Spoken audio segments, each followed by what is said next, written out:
I don't believe in ghosts. At least, I didn't. I still struggle to say I do. Even after everything that happened. I'm a numbers guy. A regional accounts manager for a supply chain firm based out of Cincinnati. My life revolved around spreadsheets, inventory figures, quarterly reviews. You can predict everything if you follow the right formula. Or so I thought.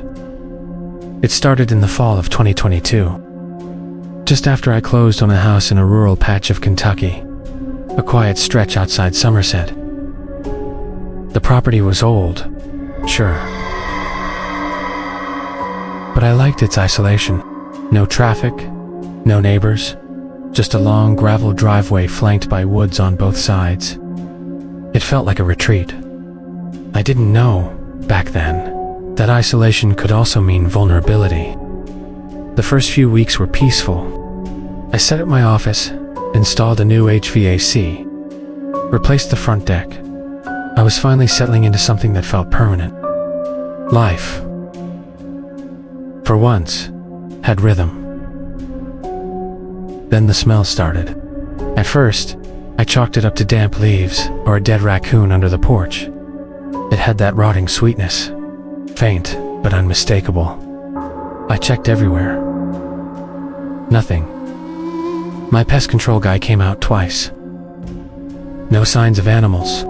Still, the odor lingered, always strongest just before sunset, and always in the northeast corner of the house.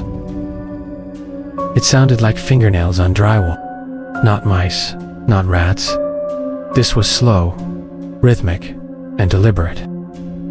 Always between 3 and 4 a.m. I'd jolt awake, heart pounding, ears tuned. I'd stand in the hallway with a baseball bat, staring at my office door. The noise would stop the moment I approached, as if it knew I was listening. A week later, I noticed something scrawled under the desk, behind where my knees would rest. Symbols, carved into the wood. Not vandalism. These were precise, almost ceremonial. A circle with spikes, intersecting triangles, and something that resembled a goat's head. I took a photo and reverse image searched it. The closest match I found linked to an obscure forum discussing Appalachian occult practices.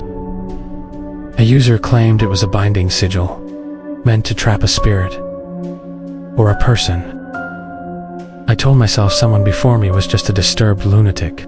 I sanded the carvings down, repainted the underside. Then things escalated.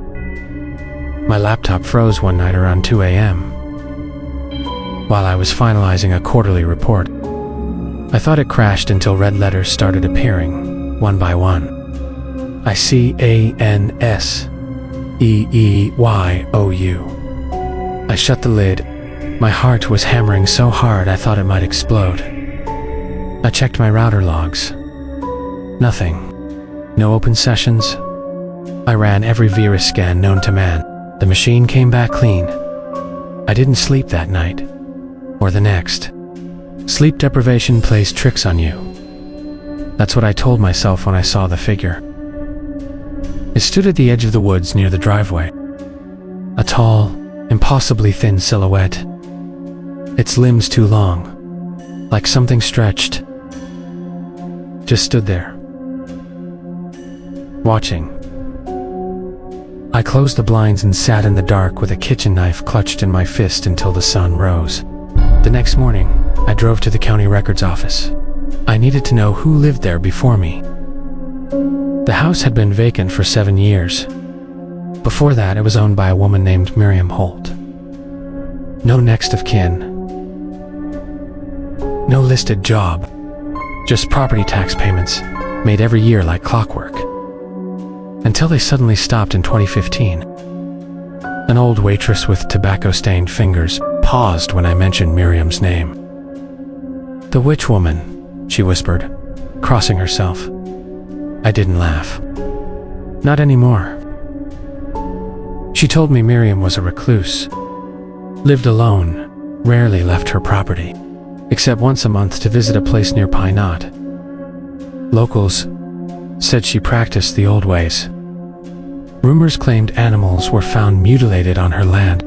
Teens who tried to break into her place for dares ended up in therapy or in jail. One of them reportedly lost his ability to speak.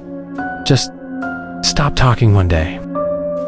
I drove home with the windows down, chain smoking just to stay calm. That night I found blood on my office floor. A small, perfect puddle. No trail, no source. Just there, directly where I had sanded over the symbols. My nose bled spontaneously minutes later. I hadn't had a nosebleed since high school. The final straw came 3 nights later. I was asleep, or I thought I was, when I felt a crushing pressure on my chest. My eyes were open, and there was something on top of me.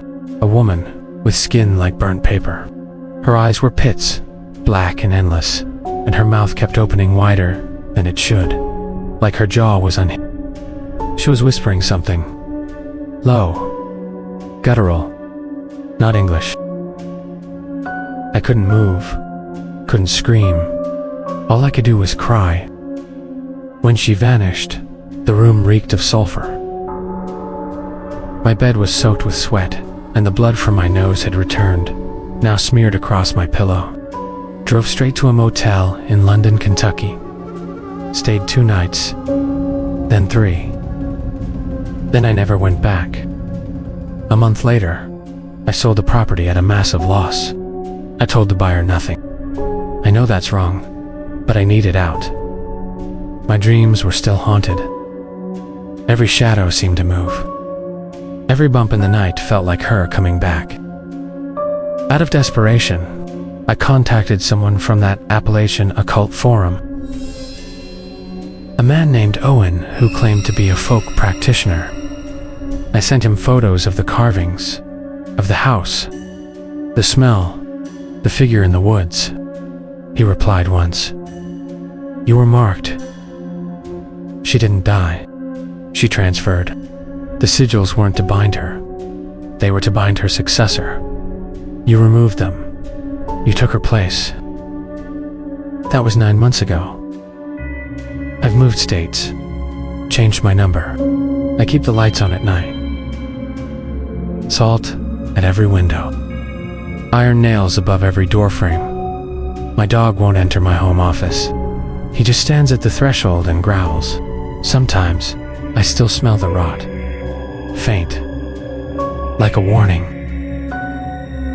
Last week, I woke up with something carved into the underside of my desk again. The same symbols. I don't even remember falling asleep at the desk. But they're back. I haven't told anyone this story until now. Not my coworkers, not my sister. I barely sleep.